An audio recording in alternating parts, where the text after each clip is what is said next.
성경 봉독하겠습니다. 시편 89편 14절. 의와 공의가 주의 보좌의 기초라. 인자함과 진실함이 주 앞에 있나이다. 아멘. 아멘. 이사야 5장 7절. 무릇 만군의 여호와의 포도원은 이스라엘 족속이요 그가 기뻐하시는 나무는 유다 사람이라. 그들에게 정의를 바라셨더니 도리어 포악이요 그들에게 공의를 바라셨더니 도리어 부르짖음이었도다. 아멘. 마태복음 6장 33절. 그런즉 너희는 그의 나라와 그의 의를 구하라. 그리하면 이 모든 것을 너희에게 더하시리라. 아멘. 아멘. 마태복음에서 주님께서 전하신 복음에 대해서 그냥 복음이라고 하지 않고 천국 복음이라는 표현을 쓰고 있습니다. 마태복음 4장 23절에 보니까 예수께서 온 갈릴리에 두루 다니사 그들의 회당에서 천국 복음을 전파하시며 백성 중에 모든 병과 모든 약한 것을 고치시니. 생각해 보았습니다. 예수님이 전하셨던 천국 복음의 내용이 뭘까요? 우리가 알고 있는 복음의 핵심은 보통 예수 십자가 대속의 죽으심과 부활하심 그 내용 아니겠습니까? 그런데 예수께서 살아있는 동안에 그 내용을 전하셨을 리는 없잖아요. 그러면 예수님이 전하셨던 천국, 하나님 나라, 복음은 그 내용이 뭘까요? 마가복음 1장 14절 15절에는 이렇게 기록합니다. 요한이 잡힌 후 예수께서 갈릴리에 오셔서 하나님의 복음을, 여기서는 천국 복음이라고 안 하고 하나님의 복음이라고 표현했습니다. 그 이유는 마태는 유대인들 중심으로 쓰여진 서신서라서 유대인들은 하나님이라는 그 용어 자체를 말로 하는 것을 굉장히 꺼려했기 때문에 하늘 복음이라고, 이완겔리온 투 우라노스, 하늘 복음이라는 표현, 그래서 천국 이렇게 표현했다고 보통 생각을 합니다. 마가복음에서는 하나님의 복음을 전파하여 이르시되, 하나님의 복음의 내용이 뭘까요? 근데 당신이 아직 죽기 전이고 부활하기 전인데. 성경을 읽으면서 이런 의문을 갖는 것이 굉장히 중요합니다. 하나님의 복음을 전파하여 이르시되 때가 찼고 하나님의 나라가 가까이 왔으니 회개하고 복음을 믿으라. 동일한 예수님 공생의 초창기 누가복음 4장에서는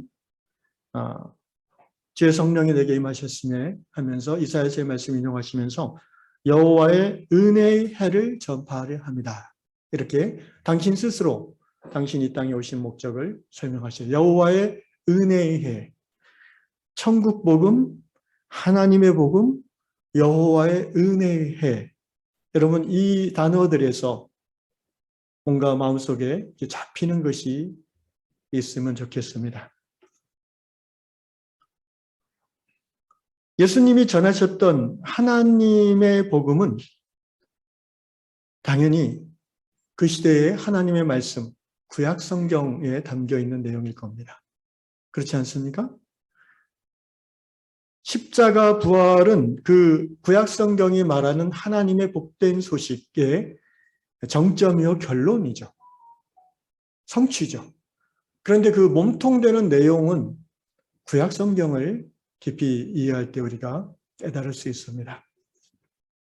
앞으로 4주 동안 이 천국 복음을 전하고자 합니다. 여러분이 지금까지 들어왔던 그 사형리 중심의 어떻게 보면 나이브한 복음이라고 저는 표현하고 싶은데 그 복음과는 좀 차원이 다른 구약 성경을 중심으로 실제 이 복된 소식이 우리의 삶에서 어떻게 펼쳐지는 것이고 어떻게 실천할 수 있는지를 다루는 그 천국 복음을 전하고 싶습니다.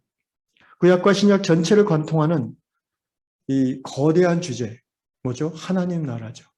천국이죠. 그 하나님 나라의 복음의 주 내용이 무엇인지 우리가 알아야 누릴 수 있지 않겠습니까? 알지 못하고 어떻게 누릴 수 있습니까? 알지 못하고 어떻게 행할 수 있겠습니까?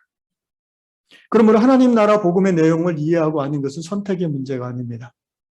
그것은 반드시 성도가 깨닫고 다루어야 될 내용입니다.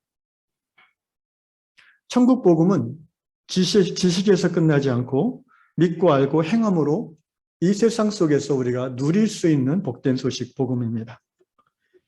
특별히 구약 성경은요, 이 복음의 실생활적인 면이 굉장히 자세하게 기록되어 있어요. 이스라엘이라는 민족을 모델로 삼아서 하나님이 어떻게 그들을 이끌어가고 다스리시는가.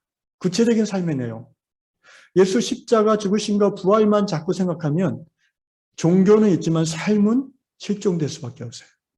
여러분 직장 생활에서 예수 십자가 피 흘리심, 부활하심, 그것이 여러분의 업무, 인간관계에 어떤 연관이 있습니까?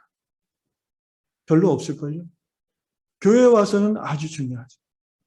우리의 신앙이 자꾸 종교 생활로 이렇게 국한되고 제한될 수밖에 없는 이유는 우리가 배우는 성경의 내용이 사실은 어느 한쪽으로 우리가 치중해서 배우기 때문이 아닌가. 저는 요즘 그런 고민을 하고 있습니다. 그래서 앞으로 4번에 걸치니 하나님 나라 복음을 들으면서 여러분의 요새 말로 뇌가 씻어지시기를 원합니다. 리프레시 되시기를 원합니다. 우리가 익히 알고 있는 복음의 내용이 틀렸다는 게 절대 아니에요. 그 복음의 내용에 가기까지 그 몸통, 그 내용이 절정에 갈까지 그 전 단계를 우리가 잘 이해를 못하고 끝에만 딱 잡고 있으니까 이 둥둥 떠 있는 신앙생활이 될 수 있다는 것입니다. 자, 본론으로 들어가겠습니다. 시편 89편 14절, 의와 공의가 주의 보좌의 기초라. 오늘 우리가 본문을 읽었습니다. 주의 보좌. 여러분 하나님 나라는 이제 이거는 아실 거예요. 하나님 나라는 핵심 개념이 뭐라고 그랬죠? 하나님의 다스리십니다. 따라합시다. 하나님의 나라는 예수 통치. 아멘. 우리가 하나님 나라 백성임을 어떻게 알 수 있어요? 내가 예수님을 주로 고백하고 순종하는 사람인가? 그러면 나는 하나님 나라 백성인 거예요. 믿습니까? 그죠? 쉬워요. 그런데 그 다스리시는 보좌, 하나님의 권세죠. 권세를 상징하는 말인데 그 의와 공의가 그 보좌의 기초라고 성경은 말하고 있습니다. 의와 공의. 오늘 설교 제목이 좀 여러분이 어렵게 느끼셨을 거예요. 미시파트와 찌닥하고 천국의 두 기둥이라고 했는데 이거 히브리어 원어를 제목으로 할까 말까 고민을 많이 했는데요. 굳이 원어를 제가 쓴 이유는 여러분이 집에 가시면서 까먹어도 상관이 없는데 그 번역이 우리말 성경에 딱 안 들어오게 번역을 했기 때문에 그래요. 코이노니아라는 말도 제가 그런 단어라고 말씀드린 게 있습니다. 그래서 이 의, 쯔다카죠, 히브리어로. 그 다음에 의와 공의, 미시파트. 이것이 하나님의 보호자의 기초라고 되어 있고요. 시편 97편 2절에서는 구름과 흑암이 그에게 들렸고, 하나님이죠. 하나님의 영광을 드러내는 표현이잖아요. 구름과 흑암, 그 빽빽한 흑암 속에 번개가 치면서 하나님의 천둥 같은 음성이 이스라엘 200만 백성에 선포되어졌죠. 시내산 앞에서. 구름과 흑암이 그에게 들렸고, 의와 공평이 찌다카 앤 미시파트가 그의 보좌의 기초로다. 시편 33편 5절 그는 공의, 찌다카와 정의, 미시파트를 사랑하신다. 굉장히 구약 성경 전체에 걸쳐서 이런 말씀이 많이 나와요. 의와 정의, 공의와 정의, 정의와 공평. 이 미시파트와 찌다카는 그래서 하나님 나라의 하나님의 다스리시는 핵심 원리다. 하나님의 다스리시는 핵심 원리는 정의와 공의다. 라는 것을 일단 머릿속으로 받아들여 주시고 그래서 이것을 어떤 신학자는 하나님 통치의 두 기둥, 하나님 나라의 두 기둥 이렇게 표현했습니다. 우리가 잘 아는 요한복음 15장의 포도원 이야기, 포도나무 비유 기억하시죠? 거기서 포도나무는 누구예요? 예수님. 예. 하나님은 포도원 농장주고, 그죠? 예수님 포도나무 몸통이고, 그 다음에 거기에 붙은 가지는 누구예요? 예. 예수 믿는 하나님 자녀 우리들이죠. 자, 열매 맺는 비결은 거기서 뭐라고 나왔습니까? 붙어 있기만 하면은, 따라합시다. 붙어 있기만 하면. 예. 예수님과의 깊은 사랑의 관계. I in Christ, 내가 그리스도 안에, and Christ in me, 그리스도께서 내 안에. 이게 이제 붙어있는 내용이죠. 그러면 열매는 저절로 맺는데 열매가 뭐로 나오겠습니까? 연봉 15장에서. 연봉 15장에서 말하는 열매는 15장 12절, 내 계명은 곧 내가 너희를 사랑한 것 같이 너희도 서로 사랑하라 하는 이것이다. 열매는 서로 사랑하라. 전도, 선교, 구제 이런 것들이 열매의 중심이 아니에요. 아시겠죠? 그런 것들은 서로 사랑하면서 자연스럽게 나오는 결과들이에요. 근데 중심은 예수님에게 붙어있는 나와 예수님에게 붙어있는 너가 서로 사랑하게 된다는 거예요. 너가 힘들어지면 내가 그걸 불쌍히 여기는 마음이 들어서 막 도와주고, 너가 억울한 일을 당하면 돌아서 한 게 아니라 내 힘과 시간과 내 지갑을 열어서 그 억울함을 풀어주고 정의를 그 삶 가운데 회복시켜 주려고 하는. 이게 이제 구체적인 사랑한다는 거 아니겠어요? 그냥 서로 밥 먹고 하하 웃고 떠들고 삶을 나누는 것도 사랑하는 거지만 세상은 그렇게 평화롭진 않으니까. 그런데 이 요한복음 15장의 그 예수님의 포도원 비유의 그 근원이 되는 토대가 되는 이야기가 뭐냐면 이사야서 5장에 나오는 포도원 이야기입니다. 아마 예수님도 이사야의 말씀을 마음속에 품고 이야기를 하셨을 거예요. 예수님이 하신 모든 말씀 다 구약 성경에 그 근거가 있어요. 이사야 5장 10절 오늘 읽은 말씀이죠. 무릇 만군의 여호와의 포도원은 이스라엘 족속이요 그가 기뻐하시는 나무는 유다 사람이라. 그렇죠. 여호와께서 포도원의 주인이에요. 똑같아요. 그런데 하나님이 생각하시는 포도원은 이스라엘 족속이에요. 그리고 그 중에 특별히 사랑하는 유다 사람들이에요. 그들에게 정의를 바라셨더니 미시파트, 정의를 바라셨더니 포학이요. 그들에게 공의를 바라셨더니 쯔다카, 도리어 부르짖음이었다. 부르짖음 뭐예요? 고통받으면서 괴로워하는 거예요. 그 유대 나라에서 하나님이 그들을 유대 나라를 사랑하시고 모든 외적의 침부터 보호해 주시고 흥왕케 하시고 모든 은혜를 베푸시는 하나님의 목적은 그들에게 정의와 공의가 풍성해지는 거예요. 그 사회 속에서. 미시팟 앤 ጼ데카. 그런데 반대로 포학과 부르짖음, 고통의 부르짖음이 그 나라에 가득 찼어요. 그래서 유대 나라가 멸망한 겁니다.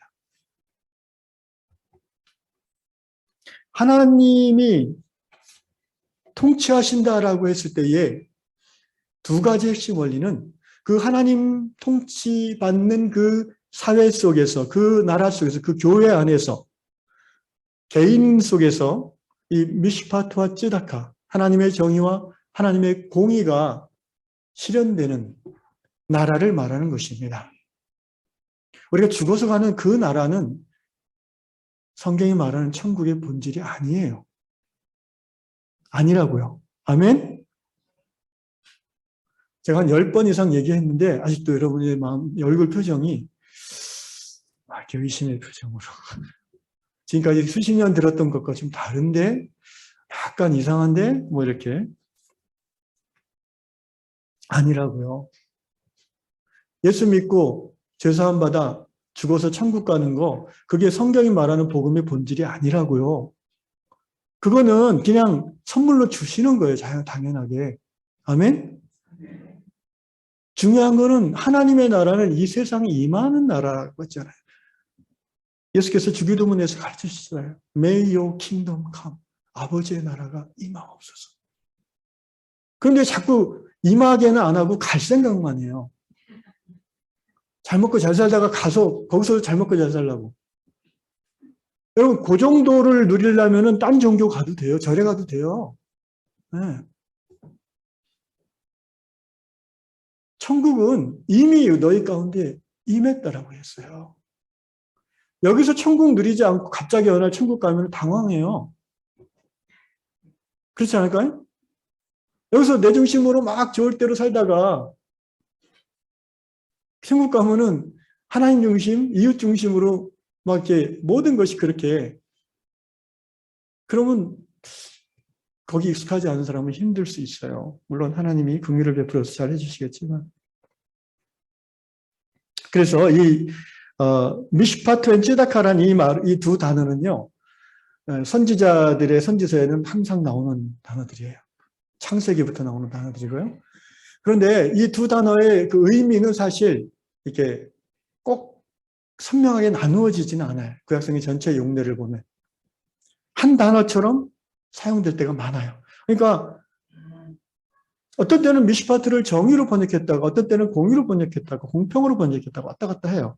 예를 들면 시편 36편 6절에는 미슈파트 엔치다카를 판단력과 의 이렇게 번역했고요. 시편 103편 6절에는 공의와 심판, 잠언 8장 20절에서는 공의와 정의, 이사야 58장 2절에서는 규례와 공의 이렇게 번역을 하니까 그 정확한 개념을 사실 그냥 쭉 우리말 성경으로 읽을 때는 이해하기가 쉽지가 않아요. 그래서 학자들이 필요한 겁니다. 성령을 받아서 성경에 나타난 하나님의 뜻을 정확하게 설명하고 깨닫고 전할 수 있는 사람들이 필요해요. 자, 찌다카라는 말을 이해하면 미슈파트는 쉬워요. 금방 저절로 받아들여져요. 따라합시다. 찌다카. 여러분은 히브리어 단어를 지금 정확하지는 않지만 발음하셨습니다. 예. 저도 정확히는 몰라요. 뭐 찌다카, 치다카, 째다카 뭐 여러 가지로 우리말로 표기가 되는데, 자, 찌다카를 이해할 때는 관계 용어다 이것만 생각하시면 돼요. 관계 용어다. 무슨 용어? 관계 용어예요. 하나님의 백성 이스라엘에게 있어서 정말 중요한 관계는 뭘까요? 누구와의 관계? 하나님과의 관계. 그 다음에 또 누구와의 관계? 이웃과의 관계. 이제 감이 잡히시잖아요. 하나님 사랑, 이웃 사랑, 그게 찌다카예요. 거기에 기초해서 나오는 정의가 찌다카라는 거예요. 그러니까 창세기 15장 6절 아브라함이 여호와를 믿으니 뭐 마태복음도 아니고 바울 서신도 아닌데 아브라함이 창세기 15장에 여호와를 믿으니 여호와께서 이를 그의 찌다카 의로 여기시고. 새롭지 않으세요, 여러분? 이미 알고 있는 말씀인가요? 네. 여러분 구약 시대에도 하나님을 믿음으로 의롭다 인정받은 거예요. 아브라함이 여호와를 믿으니. 이 신칭의 이게 종교개혁 마틴 루터로부터 시작된 게 아니에요. 원래 구약 시대부터 있는 거예요. 찌라카라는 이 개념은 하나님의 말씀을 믿음으로, 이때의 믿음은 뭐예요? 당연히 순종이 포함되는 믿음이죠. 하나님의 말씀을 믿음으로 하나님께서 인정하시는 의, 이게 찌다카입니다. 그래서 이 찌다카라는 구약에 많이 나오는 이 단어가 셉추아진트 70인역 구약 성경을 헬라어로 번역한 것을 이제 셉추아진트라고 그래요. 70인역 성경이라고 하는데 여기에서 어떻게 항상 번역되냐면 찌다카는 헬라어로 디카이오시네로 번역이 됩니다. 제가 신대원 때 이 단어를 안 외워져가지고 디카네 오시네 이렇게 외웠어요. 디카네 누가 오세요? 디카네 예수님 오시네. 디카네 오시네. 디카이 오시네. 네. 디카이 오시네라는 말은 오늘 마태복음 6장 먼저 그의 나라와 그의 의를 구하라 할 때 그 의예요. 이 의라는 신약 성경이 말하는 이 의라는 것은 말씀드렸죠. 하나님과 올바른 관계에 있는 사람을 의인이라고 한다고. 그래서 그 하나님과 올바른 관계를 누리는 삶을 사니까 그의 삶 속에서 정의도 나오고 공의도 나오고 선행도 나오고 구제도 나오고 이러는 거죠. 그게 의인이에요. 의인. 할렐루야. 여기까지 쉽죠? 네, 찌다카. 하나님과의 관계. 제가 자주 말씀드리죠. 하나님과의 관계가 제대로 되어 있는 의인들은요, 자연스럽게 서로 어떻게 된다? 사랑하는 삶을 살고자 하고 살 능력도 하나님부터 받게 된다. 그래서 하나님과 올바른 관계를 맺는 이 사람은 이웃과도 올바른 관계를 맺게 되는 거예요. 그게 의인이에요. 신구약 통틀어서 다 그게 의인이에요. 그런데 이 이웃과의 올바른 관계를 맺기 때문에 그는 어떤 삶을 구체적으로 세상에서 살게 되냐면은 시편 15편에 보면 그의 혀로 남을 허물하지 아니하고 그의 이웃에게 악을 행하지 아니하며 그의 이웃을 비방하지 아니하며. 예, 십계명에 나오는 그 6번 이하의 계명이 삶에서 나타나는 거예요. 그게 하나님과의 관계를 통해서 하나님이 의롭다, 찌다카로 인정하신 사람의 삶의 모습에서. 그러니까 결국 사도 바울이 그렇게 한마디로 요약했죠. 성경 전체는 뭐다? 내 이웃을 내 몸같이 사랑하는 것이다. 하나님 사랑 아예 빼버렸어요, 사도 바울은. 예수님은 구약 전체를 하나님 사랑, 이웃 사랑으로 딱 요약했는데 바울은 거기서 한 걸음 더 나가서, 왜냐하면 그 이유는 하나님 사랑이 필요 없다, 하나님과의 신앙이 필요 없다가 아니라 진정한 이웃 사랑은 하나님과의 관계 없이는 나오지 않는다는 거예요. 진정 서로 사랑하는 세상은 하나님을 경외하지 않는 백성들 사이에서는 있을 수 없다는 거예요. 믿습니까? 하나님을 경외하고 하나님을 사랑하고 하나님으로부터 힘을 받아서 자신의 자아와 자신의 욕망과 이기심을 죽이어 나가는 사람들의 세상, 서로 사랑하는 세상. 여러분, 그것이 현재 이 땅에서는 불완전하지만 교회를 중심으로 이루어지기를 하나님 원하시고요. 그것이 퀄리티에 있어서 이제 완전히 순도가 100% 딱 되는 게 마지막 때 임하는 하나님의 나라의 삶의 모습인 것입니다. 그냥 대충 살다가 가는 거 아니라니까요. 그러면 당황한다니까요. 여기서부터 살아가는 거예요, 그렇게. 하나님이 어디 있어요? 하나님이 이미 우리 가운데 계세요. 아멘. 하나님의 다스림, 통치가 이미 우리 가운데 있어요. 우리 요한공동체가 그런 공동체인 줄 믿습니다. 우리가 돈의 다스림 받고, 권력의 다스림 받고, 지방색 다스림 받고, 뭐 청청도 전라도 정치색 다스림 받고, 그런 교회가 아니잖아요. 우리는 하나님의 다스림, 하나님의 말씀의 다스림 아래 오롯이 자라가는 교회가 되기를 간절히 소원합니다. 그래서 하나님의 다스림, 하나님 나라의 이 찌다카는요, 실제 생활 속에서 이스라엘 백성들의 실생활 속에서, 사회 속에서 구현되어져 있는 거예요. 그래서 저 유대인들은 이걸 잘 아는데 유명한 말이 있어요. 찌다카의 저울이라는 말이 있어요, 성경에. 찌다카의 저울. 에레미야 19장 16절, 공평한 저울, 이게 찌다카의 저울이에요. 공평한 저울과 추와 공평한 에바와 공평한 흰이라는 것은 부피 단위 3.67리터, 흰을 사용하라. 이게 뭐 저울, 에바는 이제 그 부피 단위고 흰도 그렇고, 이거 어디서 사용해요? 뭐 할 때 사용합니까? 시장에서 상거래할 때, 경제 활동에서. 우리가 세상 살아가면서 종교활동, 경제활동 보통 나누는데 원래 신앙생활이라는 건 그게 나눠지지 않는 거예요. 경제활동에서 찌다카의 저울을 사용하라고 성경은 엄청 많이 얘기해요. 그 성경에서. 신명기, 레위기, 이 예언서들 다 나와요. 신명기 25장 15절, 오직 온전하고 공정한 저울추를 두며, 공정한 저울추, 찌다카의 저울추. 에스겔 45장 10절, 너희는 공정한 저울과 공정한 에바와 공정한 밭은 길이의 단위에 밭을 써라. 왜 이런 말을 자꾸 강조할까요? 그렇게 안 하는 사람들이 많으니까. 저울을 속여서 이익을 더 취하니까. 이중장부를 써서 이익을 취하려고 하니까. 뭔가 이 하나님의 의에 기초한 상거래를 자신의 양심을 저버리면서 안 하려고 하니까. 욕심 때문에. 너희 이스라엘은 그 당시 모든 나라가 다 그렇게 해도 너희 이스라엘은 그렇게 하지 말라는 거예요.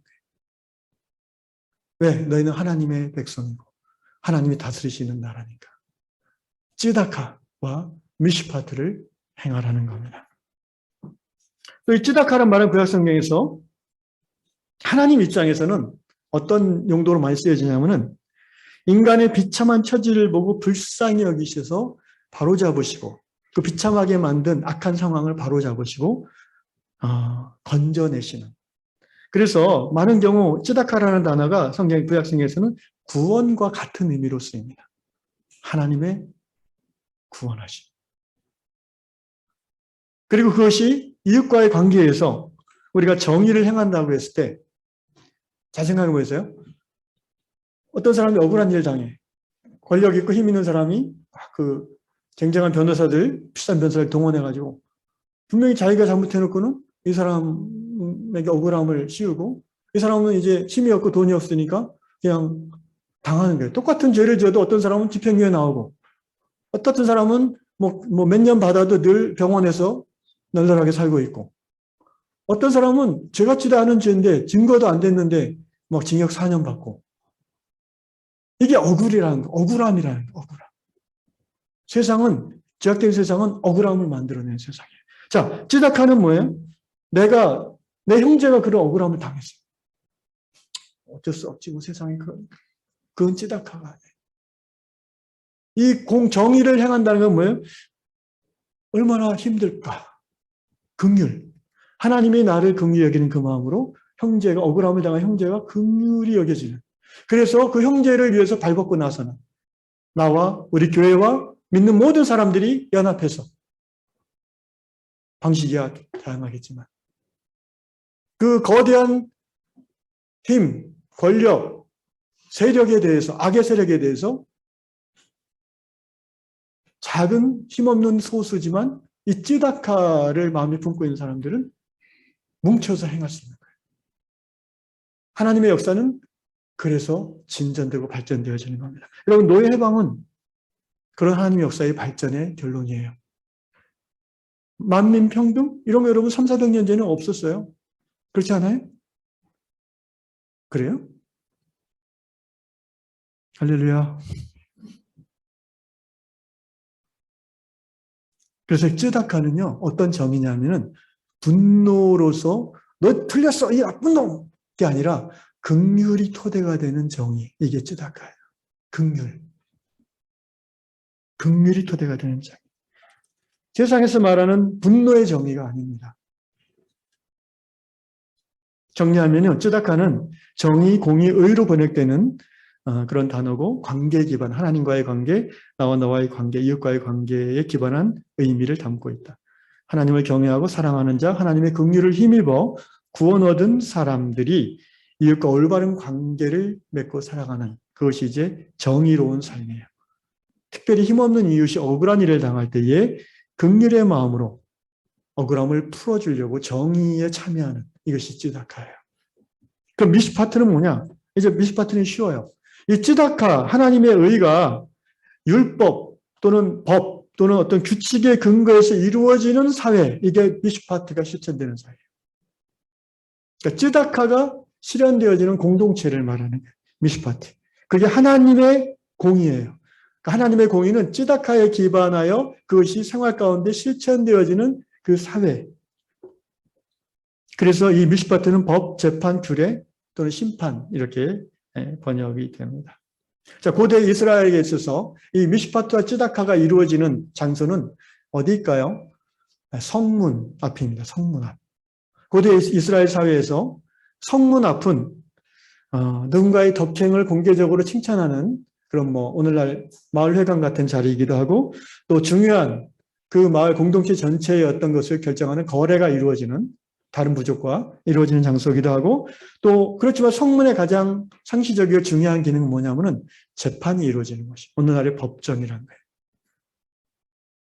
룻기를 생각해 보시죠. 룻기에서 보아스가 그 룻을 아내로 얻을 때 어떻게 합니까? 성문에서, 거기는 누가 있어요? 마을의 장로들이 있어요. 마을에서 그 연륜과 경험과 덕을 인정받는 소수의 몇 사람들이 있어요.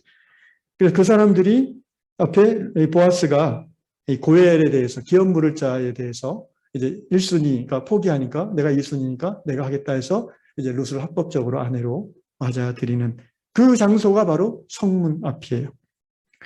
여러 가지 공동체의 문제를 공개적으로 논하고 처리하는 장소입니다. 이것이 이스라엘에서 그 공동체 안에서 하나님의 나라가 유지되어지기 위해서 꼭 필요한 것이에요. 그 죄를 제거하는 것이에요. 어떤 사람이 부모를 때렸다, 부모를 폭행했다. 그것은 그 마을 성문 앞에서 이제 법정이 열리는 거예요. 레위기 율법에 근거해서 그에게 사형을 언도할 수도 있어요.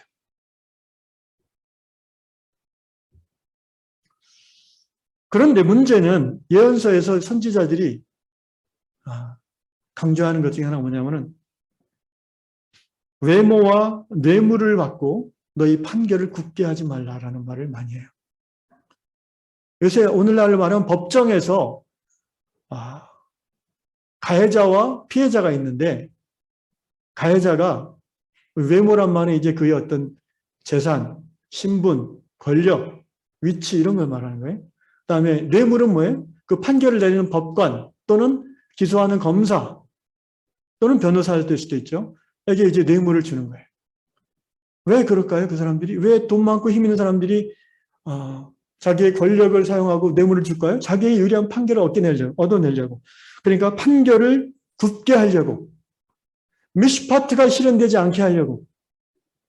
신명기 16장 18절 19절 내 하나님 여호와께서 내게 주시는 각 성에서 내 지파를 따라 재판장과 지도자들을 둘 것이요. 그들은 공의로 미시파트로 백성을 재판할 것이니라. 너는 재판을 굽게 하지 말라.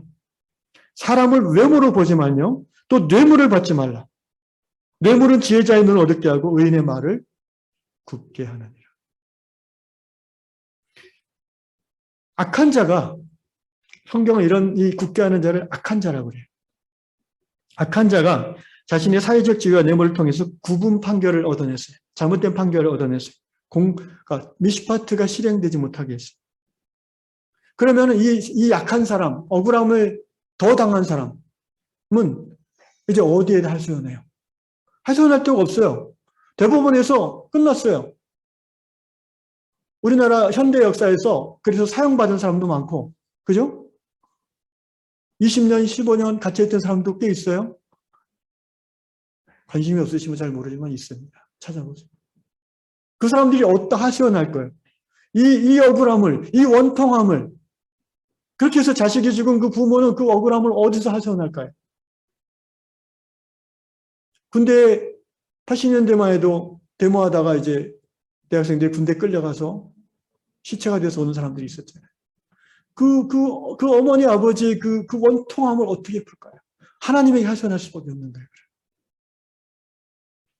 하나님에게 하소연하면, 하나님 왜 미시파트가 이루어지지 않습니까? 찌다카의 하나님이여 역사하소서. 이렇게 하소연하면 하나님께서 그 부르짖음을 들으신다고 성경은 말해요. 그리고 하나님의 미시파트를 세우신다고 합니다. 불의를 징벌하고 때로는 그로 인하여 성읍 전체를 진멸하시는 하나님이세요. 소돔과 고모라의 멸망은 그 부르짖음의 결과입니다. 그런 점에서 여러분, 한 사회에서 하나님 나라가 얼마나 이루어지고 있는가?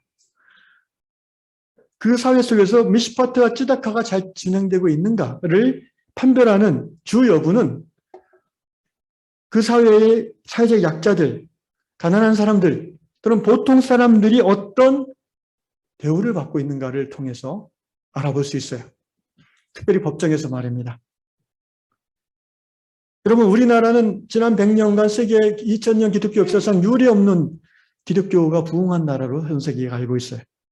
전 세계에서 숫자적으로 1등부터 20등까지 교회 중에서 한 10개 가까이가 우리나라에 아직도 있대요. 그러니까 이렇게 하나님 백성들이 많고 하나님을 사랑하는 사람들이 많고 그 사람들도 물어보면 하나님 사랑한다고 합니다. 이웃 사랑할 거라고 합니다. 그러니까 찌다카와 미시파트가 우리나라는 아주 잘 이루어지겠죠. 그럴까요? 사법 영역에서 법정에서 하나님의 미시파트가 제대로 이루어지고 있습니까? 예, 어떤 나라보다는 잘 이루어질 거예요. 그런데 어떤 나라보다는 아직도 덜 이루어지고 있다고 봅니다. 이 법정에서 무엇이 진리이고 무엇이 옳은가를 분명히 밝히기를 싫어하는, 진실을 감추고자 하는 그런 사람들이 많아요. 그게 고소한 사람이든 고발당한 사람이든 증인이든 판사든 검사든 피해자든 법정에서는 다 역할이 다를 수 있잖아요. 어쨌든 이 진리를 감추고자 하는 사람은 자신의 이익을 위해서 판결을 어떻게든 굳게 하려고 그래요. 야, 돈 쓰면 다 되지 않아? 실제 그런 일이 우리나라 21세기에도 많이 일어나고 있어요. 이사야 29장 21절 그들은 송사로 사람에게 죄를 씌우며 성문에서 판단하는 자를 올무, 덫이죠. 올무로 잡듯하며 없는 증거를 막 만들어내죠. 의인을 억울하게 하니라. 찌다카, 하나님과 올바른 관계에 있는 그 사람이 억울한 일을 당하게 한다는 겁니다. 성경은 이런 악한 사람들을 강포한 자라고 합니다. 오만한 자라고 합니다. 이런 자들이 큰 소리를 내지 못하므로 겸손한 자와 빈핍한 자가 하나님을 기뻐하며 즐거워하는 세상이 미시파트가 이루어지는 세상이며 하나님의 나라이며 의와 공평을 추구하는 나라입니다. 놀라운 것은요, 하나님은 우리 예배보다도 이것을 받기를 원하십니다. 잠언 21장 13절, 공의와 정의, 미시파트와 쯔닥하죠. 공의와 정의를 행하는 것은 제사 드리는 것보다 여호와께서 기쁘게 여기시느니라. 아멘.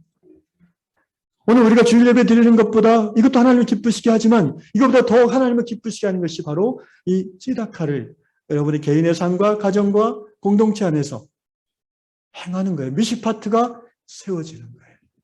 하나님은 그것을 기뻐하신다고 성경은 말합니다. 하나님이 왜 저와 여러분을 이 수많은 죄악 세상을 살아가는 사람들 가운데 택하시고 부르셔서 그리스도의 몸된 교회를 이루게 하셨습니까? 창세기 18장 18절에 보면 그 힌트를 얻을 수 있어요.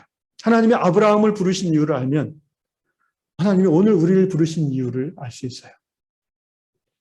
창세기 18장 18절 19절, 아브라함은 강대한 나라가 되고 천하 만민은 그로 말미암아 복을 받게 될 것이 아니냐. 내가 그로 그 지식과 건속에게 명하여 여호와의 도를 지켜 의와 공도를 행하게 하려고 그를 택하였나니 이는 나 여호와가 아브라함에 대하여 말한 일을 이루려 함이라. 하나님이 아브라함을 불러낸 이유는 여호와의 도를 지켜 미시파트엔 쯔다크, 의와 공도를 행하게 하려고 그를 택했다고 말씀하십니다. 하나님의 다윗을 택한 이유가 뭡니까? 하나님의 미시파트와 쯔다카를 그가 왕으로서 이스라엘 나라에 실현하게 하시고자 다윗을 택하셨어요. 사무엘하 5장 10절, 만군의 하나님 여호와께서 함께 계시니 다윗이 점점 강성하여 간다.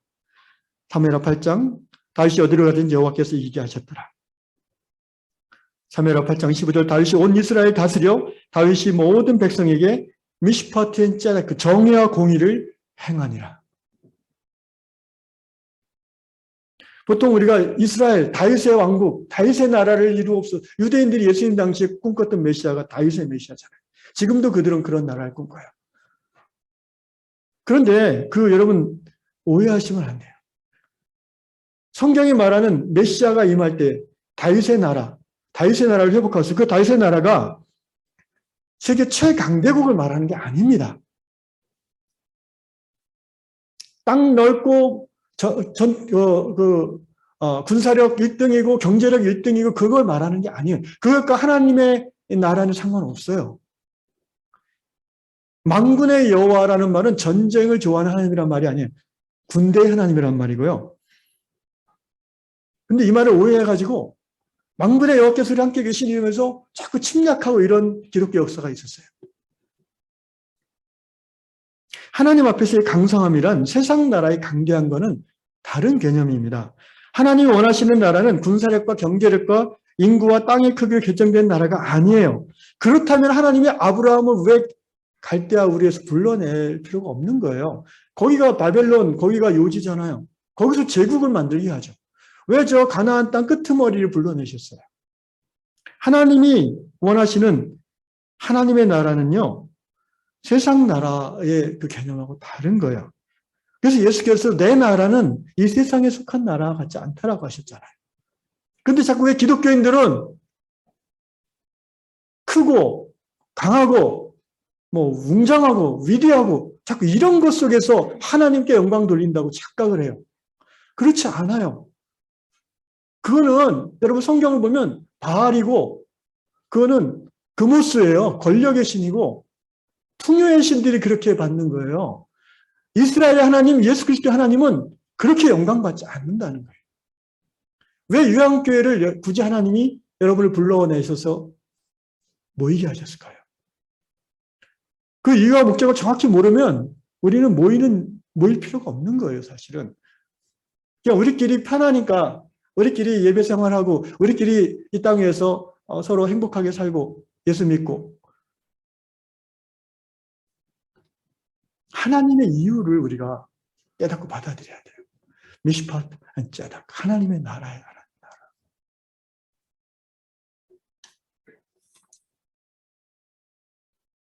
예수께서 마태복음 12장 28절에 이렇게 말씀. 그러나 내가 하나님의 성령을 힘입어 귀신을 쫓아내는 것이면 하나님의 나라가 이미 너희에게 임하였나이다.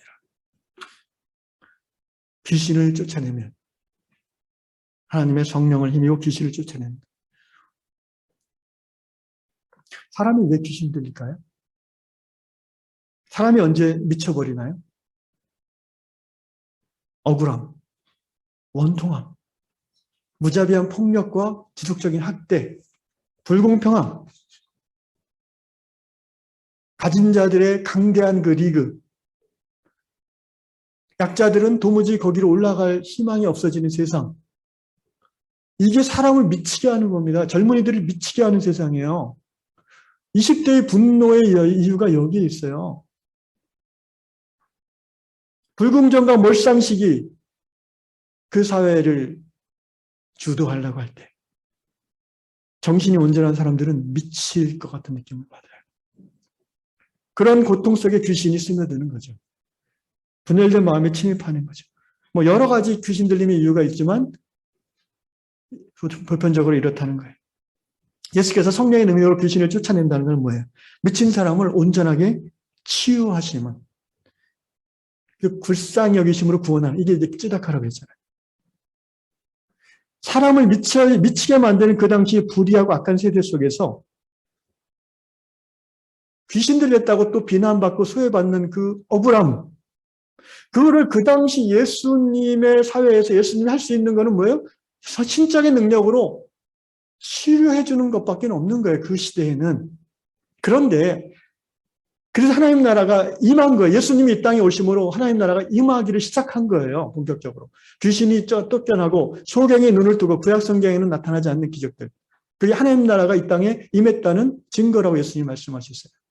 그런데 그런 어떤 기적, 초자연적인 능력으로만 그것을 바라보면 안 되고요. 성경 전체의 하나님 나라의 개념을 봤을 때 예수님이 원하시는 하나님 나라는 뭐예요? 그런 기적을 통해서도 그 개인의 그 귀신 들림을 치유해 주는 것, 그것도 이제 하나님 나라의 확장이지만 그 개인이 미쳐버릴 수밖에 없는 삶의 모든 구조와 사회적 억울함과 불공평함이 복음의 말씀으로 변화되어지는 것, 이것이 오히려 하나님 나라의 임함의 방식이라고 성경은 말하는 겁니다. 할렐루야.